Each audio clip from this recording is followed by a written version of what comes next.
अस्सलाम वालेकुम तमाम देखने और सुनने वालों को खुश आमदीद। पाकिस्तानी कप्तान बाबर आजम और साबिक test fast bowler Mohammad Amir के ताल्लुकात काफी अरसे से खराब रहे हैं। गुज़श्ता PSL के दौरान भी आमिर के एक बयान का मामला जेर बहस रहा है।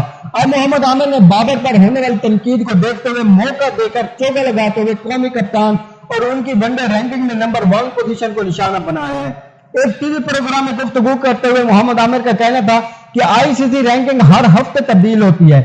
जब आप खुद ही 40 में से 40 मैच खुद खेलेंगे तो किसी मैच में 25 रन बनाएंगे तो किसी मैच में 50 तो कभी 60 गेंदों पर 70 स्कोर करेंगे।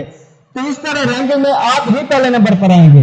जॉर्ज बटलर, डी कॉक और डेविड मिलर जैसे क्रिकेटर क्यों रैंकिंग में टॉप नंबर पर क्यों नहीं आते? इसकी वजह यह है कि वो B और C लेवल की टीमों के खिलाफ मैच तो नहीं खेलते, वो छोटी टीमों के खिलाफ आराम करते हैं, इसलिए कभी टॉप 3 में नहीं आते। आप 39 में से जब 40 मैच खुद खेलेंगे तो फिर रैंकिंग में भी आप ही पहले आ जाएंगे।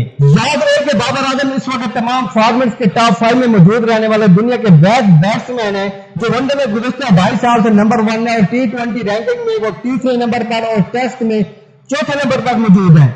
उम्मीद करता हूँ कि आपको हमारी वीडियो पसंद आई होगी। अगर आपको हमारी वीडियो पसंद आए तो इसे ज्यादा से ज्यादा लाइक करें, शेयर करें। अगर आप चाहते हैं कि स्पोर्ट्स के हवाले से आने वाली हर नई अपडेट आप लोगों तक पहुंचे तो हमारे चैनल को सब्सक्राइब कर दो, साथ में घंटे के निशान को दबा दो ताकि आने वाली हर वीडियो आप लोगों तक पहुंच सके। तो बच्चे अगली वीडियो के लिए हमें दीजिए इजाजत। आपको दोस्त मोहम्मद वकार, अल्लाह ने के बाद।